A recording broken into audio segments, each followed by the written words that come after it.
What is up, clean freaks and filthy friends alike? Filthy Dan coming at you for another film discussion, and holy shit, man, does it feel like I have not done one of these in forever.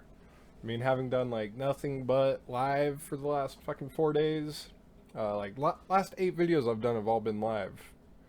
I could be counting wrong, but still, it feels like it's been forever since I've done a pre-recorded. It's been about a week and a half. That's a long ass time, I feel. But we are back, and we are taking a look at another one of those glorious, heartfelt horror films from the year 1981. That is My Bloody Valentine. So, My Bloody Valentine was directed by George Mahalka, stars Paul Kellman, Laurie Hallier, and Neil Affleck, who, by the way, was not bombing Phantoms Yo, has no relation to that Affleck family, so we will discard that rubbish right now.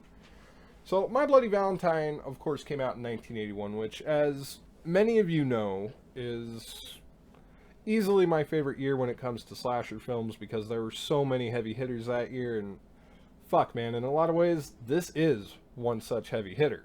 It didn't quite make my top 10 non-franchise, but damn was it in the running. It was an honorable mention.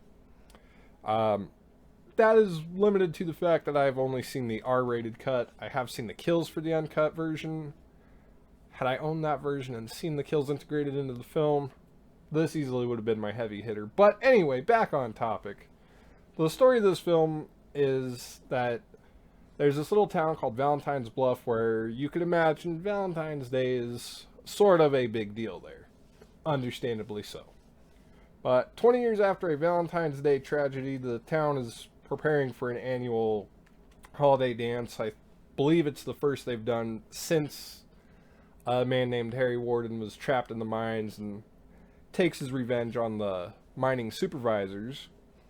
And in a lot of ways, it seems like he's back when a box of heart-shaped candy is given to, I believe he's the mayor. I want to say he's the mayor. I can't remember off the top of my head, but he gets the little heart-shaped box of chocolates with a really ominous note.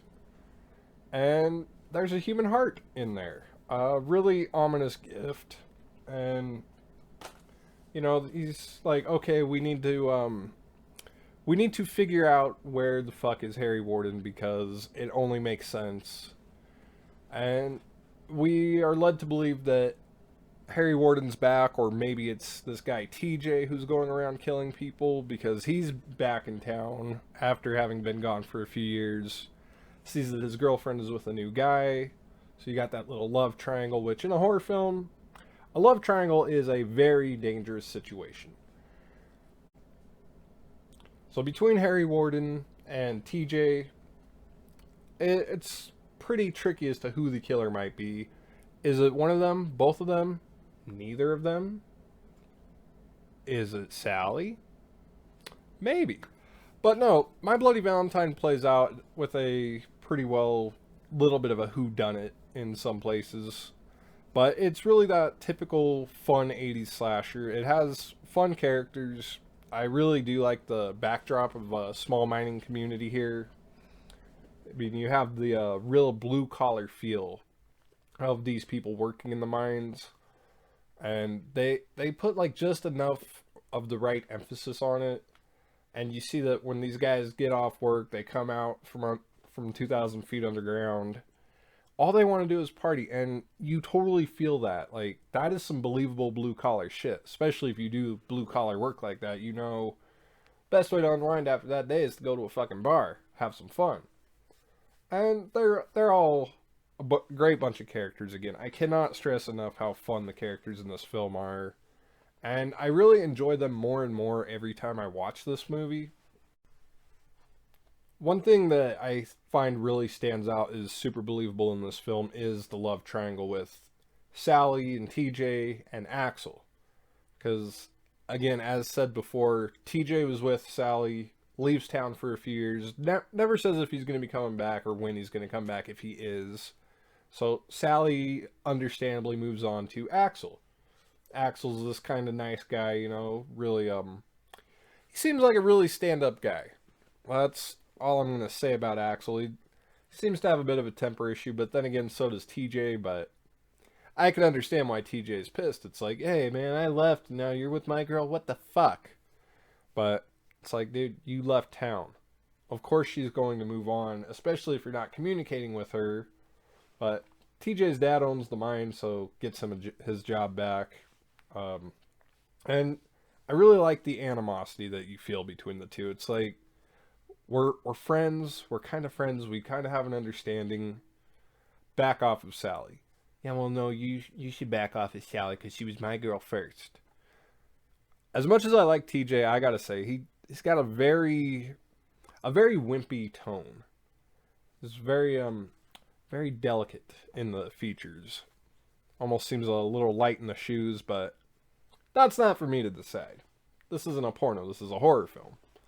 But no, again, the locals, they're all preparing for a Valentine's Day dance. And again, I believe it's the first one in quite a few years. And again, I cannot stress enough how big of a deal it is for this town. I mean, for fuck's sake, they're called Valentine's Bluff. Of course, Valentine's Day is going to be a big deal there. And I can only imagine there's a lot of November births in that town. Because why not? Science, y'all. But they're prepping for the party, and of course with the killing in the beginning, which I believe is actually the heart that the sheriff and mayor guy get, that kind of sets off that string of, oh fuck, we need to start canceling this shit because Harry Warden's probably back, and they find out that Harry Warden was released from a mental institution. Very stock, very, very, very, very stock backstory for, or setup more so, for a slasher film of the era. And I am in no way complaining about that because it's an easy pattern to follow. And usually leads to, oh, absolutely not that. But it's, they're getting ready to prepare for the dance, and the lady who's hosting it, Mabel, she's killed off. They find her body. It's like, okay, yeah, we really need to fucking cancel this shit. So they call off the dance. And you can't even call them teens because they're all like grown adults. They all decide, well, fuck that. We're still going to have a party, but we're going to go to the little shack by the mine. Like, it's the little, I don't know, I guess the break room. I don't know what you would call it. It's like a little fucking bar at the mining facility. But they're hanging out there and having the party there. And the guy who runs the local bar, he's like, oh, well, you little shits don't want to do this. You're going to piss off Harry Warden and summon him. And he's telling them the whole story about it. And he tries to set up a little trap for him, gets killed himself. That was a pretty entertaining scene. More on that later. But anyway, they're all hanging out.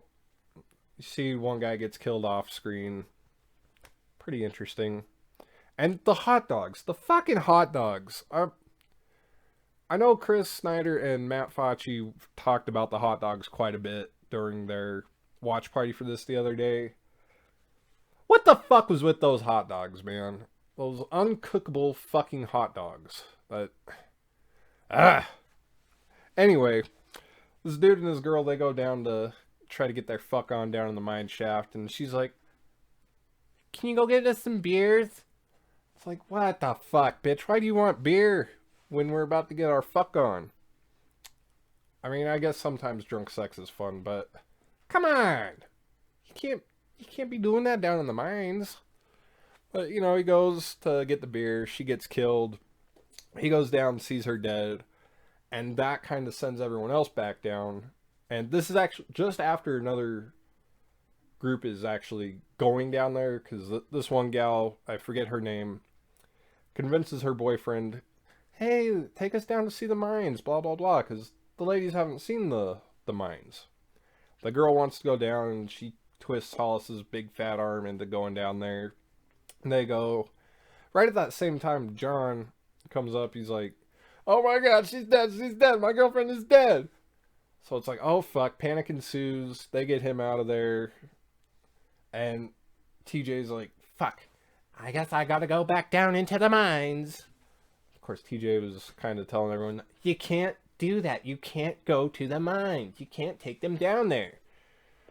God, TJ feels like such a wet blanket sometimes. Great character, but fuck, man, he sounds like a fucking bitch, man. But anyway, they go down there and they start getting killed off in a nice fashion. Again, the kills in the R-rated cut, which is the only cut I own currently, very watered down, but you could see the fucking potential there. And the uncut kills look fucking amazing. But yeah, they eventually, during the climax, which I'm not going to go too into, they're running from the killer, getting killed off, and you go to find out, and this is like right around the end of the film, the sheriff eventually gets there, and they're all going down into the mines. So they got the search party rescue group going down there, and all this fucking chaos ensues down there. And they find out that, oh my god, Axel has been the miner the whole time. They find out that Harry Warden's been dead for 5 years. And this was, mind you, the age before computers, so you couldn't just Google Harry Warden's whereabouts. You couldn't find him on MySpace, or Facebook, or Craigslist, or none of that shit. It's like, Harry Warden's been dead 5 years. Yeah, well, Axel was the killer. And we find out that Axel's dad was actually murdered 20 years earlier by Harry Warden, because Axel's dad was one of the supervisors at the mine. And he adopted the same miner getup, of course, working in the mines. It's not going to be very hard to do that. And yeah, it was, Harry Warden was trapped down there due to the negligence of the supervisors. They're like, hey, fuck, Valentine's party, let's go. They get trapped down there.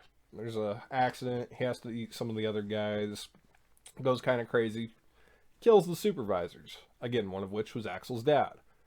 That scars Axel, obviously. And we get this revelation in Axel's memory. It's a really fucked up backstory. It really is, man. I can't say I get him on that, but I get it.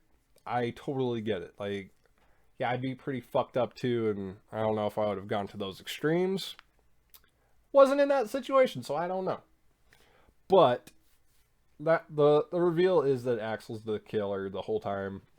And I just love the way he's going fucking crazy there at the end when he's like, "I'll be waiting for you in hell. I'm coming, Harry. I'm coming. I'm gonna kill you all. We'll be back." And the movie just ends there.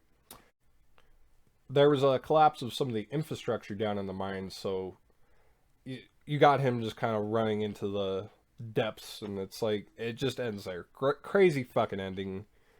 And we get the great song, I believe it's called The Ballad of Harry Warden, and it's just really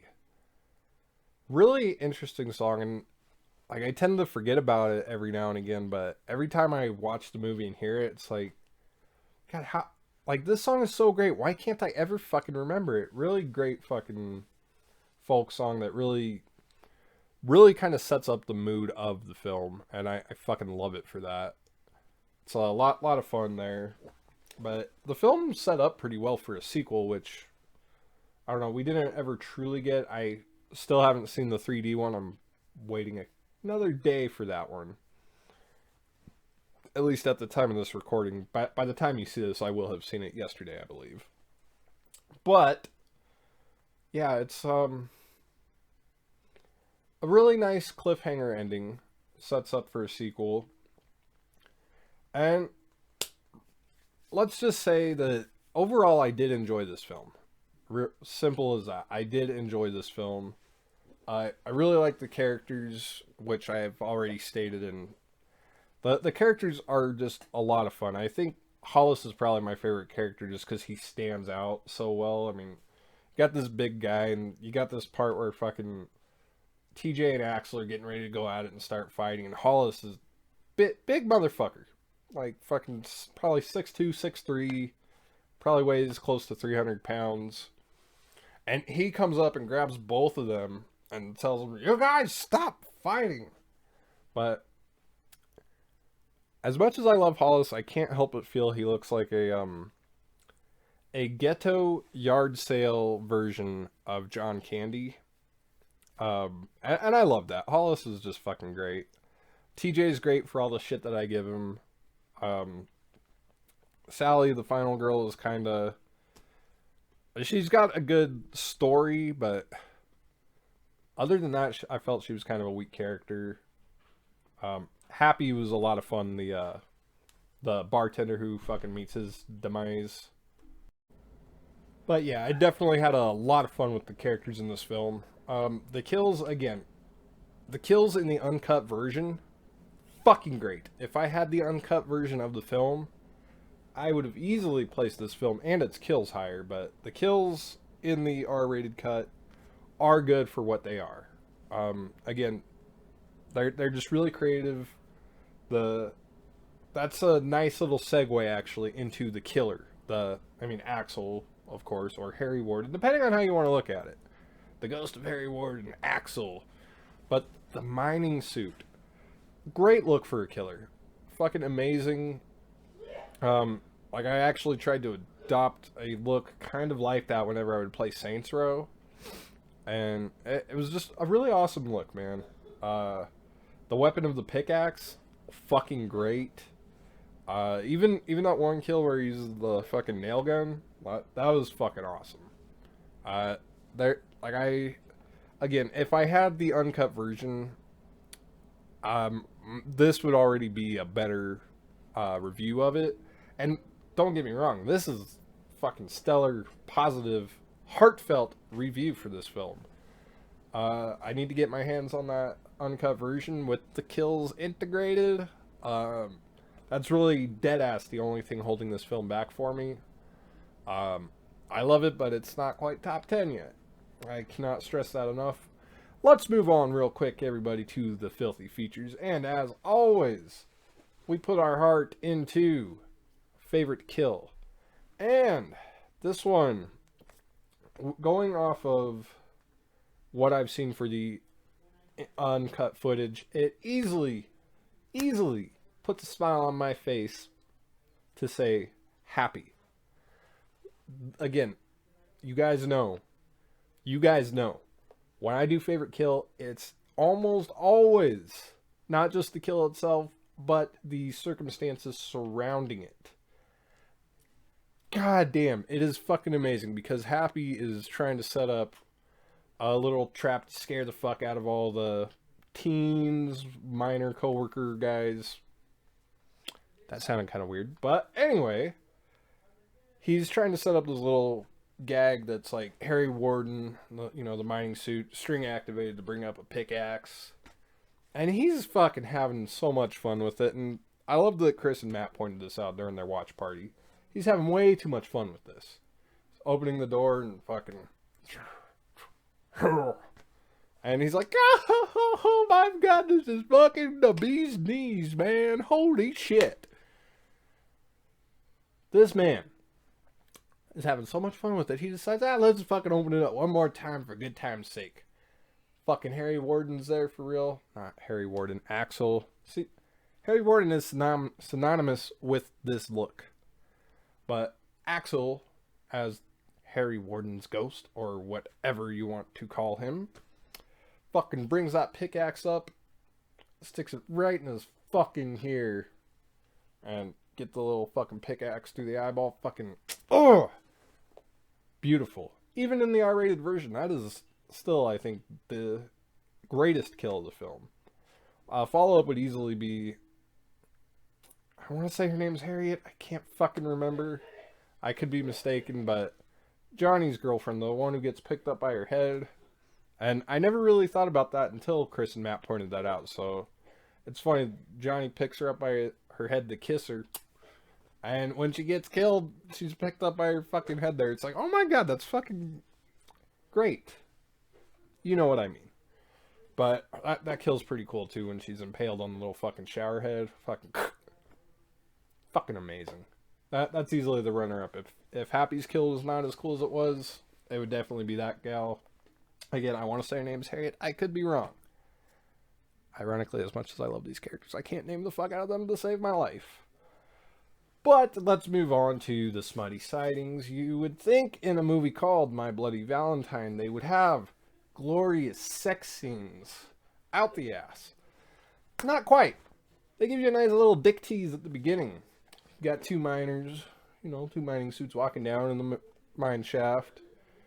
And this girl derobes, fucking bra panties, cute little heart tattoos on her boobie. And she's impaled onto a fucking pickaxe before she can even get fully naked. Way to start the film. Johnny Boy and I want to say Harriet again, I could be wrong. They're about to get their fuck on down in the shaft. Down in the shaft. But that doesn't happen because of course you want your fucking beer. So we're totally left high and dry in this film. Why? Why? But it is what it is. Anyway, in closing, guys, I love this film. I don't love it quite as much as Matt does.